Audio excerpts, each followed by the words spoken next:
Сейм Рэспублікі Польшча абвясціў 2026 год годам Юзефа Чапскага у 130-ю гадавіну з дня нараджэння гэтага выдатнага мастака, пісьменніка, эсэіста, крытыка, сведкі 20-го стагоддзя. Род графаў Чапскіх, Гутен Чапскіх Гербаляліва паходзіў з Прусіі. Іх маёнткі знаходзіліся ў розных частках Еўропы, у тым ліку на тэрыторыі сучасных Польшчы, Германіі, Аўстрыі, Украіны і Беларусі. Гняздом польскай галіны роду з сярэднявечча была вёска Чаплі на Гданьскім памор'і. На беларускіх землях чапскія з'явіліся ў пачатку 16 стагоддзя і валодалі маёнткамі ў мінскім, навагрудскім і слуцкіх паветах. Гэтыя землі набываў граф Эмерык Гутен Чапскі, частку з іх ён падзяліў паміж сваімі сынамі.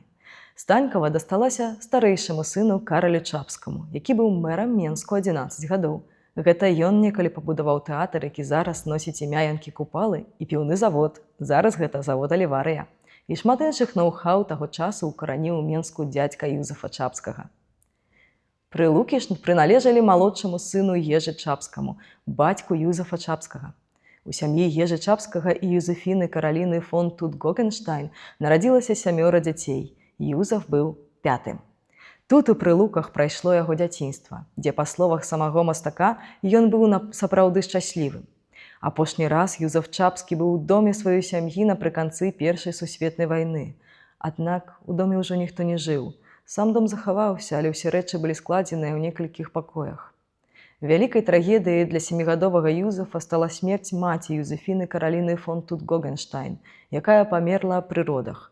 Пасля яе смерці бацька Ежы Чапскі менш увагі надаваў сям'і, і выхаваннем дзяцей займаліся гувернанткі і гувернёры. Першую адукацыю Юзеф атрымліваў у Пецербургскай гімназіі нумар 12, якую скончыў залатым медалём у 1915 годзе.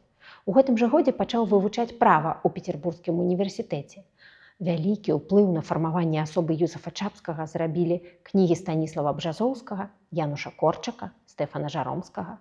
У гэты перыяд Юзеф Чапскі трапляе пад уплыў пацыфісцкага руху, удзельнікі якога лічылі, што можна прадухіліць войны, калі асудзіць іх амаральны характар. Служыў у пажаскім корпусе. Гэта элітная ваенная навучальная ўстанова ў расійскай імперіі, якая існавала ў Санкт-Петербургу і рыхтавала дзяцей арыстакратыі і вышэйшых чыноў да ваеннай і прыдворнай службы. Пасля у першым палку крыхавецкіх уланаў, легендарны кавалерыйскі аддзел польскага войска, сфармаваны ў 1917 годзе ў Расіі. Праз свае пацыфісцкія перакананні ён не змог там заставацца. І 16 кастрычніка 1918 года пераехаў у Варшаву, дзе паступіў у школу прыгожых мастацтваў. Ужо ў лістападзе заявіў перад сваімі былымі ваеннымі ўладамі пра гатоўнасць служыць нацыянальнай справе, але без зброі ў руках. Тады атрымаў місію знайсці 5 польскіх афіцэраў першага палка крыхавецкіх уланаў, якія трапілі ў расійскі палон. Ён зноў выправіўся ў Петербург, дзе пасля некалькіх месяцаў пошукаў высветліў, што палонныя былі расстраляныя. У гэты перыяд Юзеф адкінуў філасофію антываеннага руху, паколькі ўвесь час адчуваў пакуты сумлення праз канфлікт паміж пацыфізмам і неабходнасцю актыўнага ўдзелу ў гістарычных падзеях. Пасля заканчэння польска-бальшавіцкай вайны Чапскі аднавіў мастацкую адукацыю, на гэты раз у Кракаўскай акадэміі прыгожых мастацтваў. У 1924 годзе пад уплывам аднаго са сваіх настаўнікаў, Юзефа Панкевіча, выехаў разам з групай студэнтаў у Францыю. Там яны стварылі так званы парызкі камітэт. У 1931 Чапскі вярнуўся ў Варшаву, дзе актыўна ўключыўся ў мастацкае жыццё сталіцы. 1 верасня 1939 года як афіцэр запасу Юзеф Чапскі быў мабілізаваны і накіраваны ў Кракаў у 8-й полк уланаў. Ужо 27 верасня ў Хмельку на мяжы львоўскага ваяводства разам з 2 эскадронамі гэтага палка ён быў узяты ў палон чырвонай арміяй. Першапачаткова быў інтэрнаваны ў Старабельску, аднак у пачатку сакавіка 1940 года была прынята пастанова аб ліквідацыі ваеннапалонных з 3 спецлагераў, у тым ліку са Старабельска. Зараз гэта аперацыя вядома ўсяму свету як Катынскі расстрэл. Тады былі складзеныя зводныя спісы, і гэтыя даныя трапілі ў ліст Берыі да Сталіна ад 5 сакавіка. Са спісу ваенапалонных і зняволеных выкрэслівалі не тых, каго прыгаварылі да расстрэлу, а тых, каго збіраліся пакінуць у жывых. 395 палонных былі пераведзены ў лагер у Юхнаве, Паўлішчаў Бор. У гэтай групе апынуўся ротмістр Юзеф Чапскі. Да 90-х гадоў крытэрыі, паводле якіх асобным вязням даравалі жыццё, не былі вядомыя. Толькі пасля раскрыцця матэрыялаў з архіва ўпраўлення па справах ваеннапалонных расійскі гісторык Наталя Лебедзева дэталёва расследавала гэтую справу. Згодна з яе высновамі, за Чапскага перад савецкімі ўладамі заступілася нямецкае пасольства па просьбе графа Фердынанда Дюшастеля і графіні Патоцкай.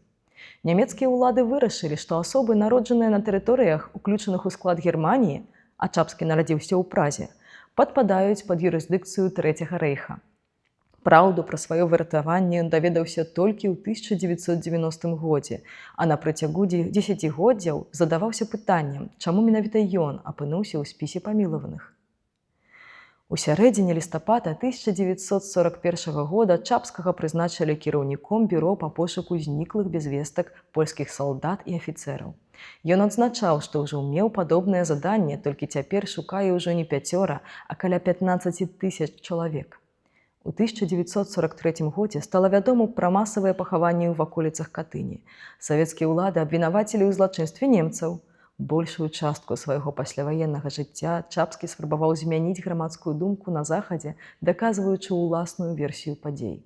Юзеф Чапскі вядомы нам як таленавіты пісьменнік і мастак, любіў рабіць нататкі і весці дзённік. Яшчэ падчас вайны, калі ён дыслакаваўся ў Багдадзе, публікаваў фельетоны ў польскай прэсе, якая тады там толькі ўзнікала. Пісаў для «Ожелбялы», «Белы арол» і «Кур'ер польскі». Пасля вайны, калі асеў у Францыі, звязаў свой лёс з літаратурным інстытутам.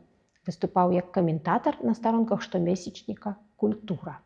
Аднак на яго старонках публікаваў перадусім эсэ пра мастацтва і фрагменты дзённікаў, якія вёў з часоў вайны. Акрамя гэтага, супрацоўнічаў з лонданскімі «Ведамосцямі», навінамі і французскім выданнем «Prévu» запланаваныя. Высокая публіцыстычная актыўнасць зрабіла яго аўтарытэтам як у асяроддзі эміграцыі, так і ў Польшчы. У 1960 годзе Чапскі выдаў зборнік эсэ пра жывапіс пад назвай «Око». Наступныя «Пачонс», гледзячы, і «Чытаенс», чытаючы, пабачылі свет у 1983 і 1990 годах. Усе яны былі прызнаны як выдатныя творы літаратуры. Творы «Старабельскія ўспаміны» і «На нялюдскай зямлі» узрушваюць як тагачаснага, так і сучаснага чытача. Аўтар апісвае свой досвед і перажыванні. «Старабельскія ўспаміны» 1945 – гэта сведчанне Юзефа Чапскага пра знаходжанне ў лагеры ў Старабельску ў 1939-1941 годах. Ён апісвае цяжкія ўмовы этапавання, лагернае жыццё і адносіны паміж вязнямі і ахоўнікамі, а таксама дае слова сваім таварышам па няволі. Нас давезлі да Старабельска ў пачатку кастрычніка. Ужо ляжаў густы снег. Нас акружылі паліцэйскімі сабакамі і вялі праз мокры снег па ўбогіх вуліцах паміж гарадскімі дамамі, беднымі, крытымі саломай глінянымі хатамі. Нейкі хлопец выскачыў, хутка даў нам у рукі кавун і ўцёк. Праз зачыненыя нізкія вокны на нас глядзелі твары жанчын і мужчын, уважлівыя, спачувальныя. Прыгадваю сабе змучаны твар адной з іх з сівымі валасамі. Жаласлівая, яна глядзела на нас праз акуляры разумнымі сумнымі вачыма. Потым я даведаўся, што менавіта ў Старабельск выслалі шмат расійскай інтэлігенцыі з вялікіх гарадоў на пасяленне. Усе здаровыя, незалежна ад звання, мусілі хадзіць на работу. Ад палкоўнікаў і вышэй палонныя размяшчаліся ў асобным будынку за дротам лагера і не маглі кантактаваць з намі. Гэтая зіма была выключна суровай. Мароз у Старабельску даходзіў да 35 градусаў. Незалежна ад надвор'я, палонныя насілі на станцыі вялікія драўляныя бярвенні, разгружалі і загружалі таварныя вагоны. Асабіста я меў прывілеяванае становішча. Лекары прызналі хваробу лёгкіх, таму я быў нагружаны толькі ўнутранымі працамі. Мыццём бачкоў ад супу, мыццём падлог, чысткай бульбы ці нашэннем скрыняў і мяшкоў. Ніхто з удзельнікаў тых нашых старабельскіх вечароў не знайшоўся. «На нялюдскай зямлі» кніга ўпершыню выдадзеная ў 1949 годзе. Гэта сведчанне перажытага самім Юзефам Чапскім. У ёй ён апісвае пошукі польскіх афіцэраў, ахвяр катынскага злачынства, а таксама лёсы палякаў, якія пасля верасня 1939 апынуліся ў сталінскай Расіі. Нягледзячы на жах апісаных падзей, Чапскі не страчвае чуласці мастака, заўважае прыгажосць прыроды і уважліва назірае за людзьмі. У дзень нашага ад'езду надвор'е шэрае і ўжо халоднае. Беластволыя лагерныя бярозы шумяць па-асенняму ў вятрыстым вільготным паветры. Рушым толькі о 7 гадзіне вечара, на змярканне. Удалечыні, сярод тых самых лагерных таполяў, бяроз і акацый, стаяць некалькі калег і глядзяць на нас з адчаем. У апошнія дні савецкая камендатура раскрыла іх ранейшыя паказанні, на падставе якіх яны спадзяваліся быць адпраўленымі ў Польшчу. Адзін з іх павесіўся ў той момант, калі мы выходзілі доўгай вайсковай калоннай за дрот. Астатнія былі, напэўна, дабітыя саветамі, якія збіраліся перакінуць іх у яшчэ далейшыя, размешчаныя на поўначы лагеры. Рушым чацвёркамі. У дарозе пачынае імжэць дождж. Да станцыі 7 кіламетраў. Дождж дробны, усё мацнейшы. Ідзем па гразі праз сумны край. Вёскі бедныя па дарозе, чорныя хаты з велізарных бярвенняў. З адной хаты выходзіць старая жанчына. «Гасподь с вами, Бог с вами», – кажа яна.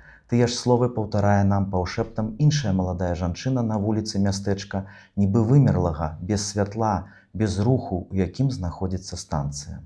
Юзеф Чапскі першыя свае мастацкія спробы публікаваў у 30-е гады ў Варшаве ў часопісе «Голас мастакоў». У той час яго жывапіс знаходзіўся пад уплывам капістаў. Назва гэтага кірунку ў мастацтве паходзіць ад абрэвіятуры КП, то бок Парыжскага камітэта па-польску, заснаванага ў 1923 годзе Юзефам Панкевічам. Ён дапамагаў студэнтам Кракаўскай акадэміі прыгожых мастацтваў, якія выязджалі на навучанне ў Францыю. Для капістаў найважнейшым быў колер, якім яны фармавалі структуру твора, малявалі прыроду, краявіды, пейзажы і партрэты. Напрыканцы 1930-х гадоў у яго творчасці вылучылася вытанчанае кадраванне прасторы, так званае япанізуючае, якое ў больш радыкальнай форме стане характэрным для Чапскага пазней. Прыкладам такой працы сталі люстэркі 1937 года. Пасля вайны галоўным матывам мастацкіх прац майстра стаў звычайны чалавек, часта стары і бедны, згублены ў тлуме вялікага горада. Карціны на такую тэматыку гэта старая жанчына і малады мужчына на чырвоным фоне. Адначасова з гэтым, нібы ў апазіцыі да тэм сваіх палотнаў, ён выкарыстоўваў вельмі смелыя кампазіцыйныя рашэнні і нават рэзкія каляровыя спалучэнні. З часам ён адышоў ад гэтай канвенцыі, асабліва ў апошнія гады жыцця, калі губляў зрок. Тады з'явіліся нацюрморт з садавінай і дзбанком і 2 белыя місачкі. Свае карціны ён выстаўляў у Францыі, Швейцарыі, Бельгіі і нават Бразіліі. У Польшчы першая выстава яго прац была арганізавана ў 1957 годзе, а наступная толькі ў 1986 годзе. У перыяд ПНР, Польскай Народнай Рэспублікі, інфармацыя пра Чапскага і яго творчасць падлягалі цэнзуры. У 2016-м быў адкрыты павільён Юзефа Чапскага ў Кракаве. Гэта дабудаваная частка будынка музея імя Эмеріка Гутэн-Чапскага, дзядулі героя нашага фільма, які, памятаеце, раздзеліў маёнткі ў Прылуках і Станькава паміж сваімі сынамі. Эмерік Гутэн-Чапскі ў 1894-м перавёз свае калекцыі мастацтва са Станькава ў Кракаў, каб захаваць іх ад крадзяжу і знішчэння з боку расійскай імперіі. Для гэтага ён набыў у Кракаве 2-павярховы будынак, які цяпер і з'яўляецца музеем Чапскіх. Кракаўская газета «Час» у нумары ад 8 студзеня 1895 года напісала: «Скарбы будучага музея знаходзяцца ў нашым горадзе, а менавіта прыбыло з Вільні 134 скрыні, перавезеныя ў 6 вагонах». Галоўная частка павільёна Чапскага – экспазіцыя, прысвечаная жыццю і творчасці мастака. Там таксама адноўленыя у маштабе 1:1 ягоны пакой з Мезон Лафіт, перавезены з Францыі разам з арыгінальнай мэбляй, бібліятэкай і асабістымі рэчамі. Мастака з Мезон Лафіт, у якім ён жыў свае апошнія 40 гадоў. Юзеф Чапскі не толькі сведка 20-го стагоддзя, але і чалавек, які здолеў захаваць у сабе ўнутраную свабоду, уважлівасць да іншага і здольнасць бачыць прыгажосць нават пасля катастроф эпохі. Сёння цікавасць да ягонай спадчыны не знікае. Плануюцца новыя выставы, выданні, міжнародныя мерапрыемствы і праекты, прысвечаныя Чапскаму. Гэта яшчэ раз паказвае, што ягоныя думкі, жывапіс і жыццёвы досвед працягваюць быць важнымі і сучаснымі для нас.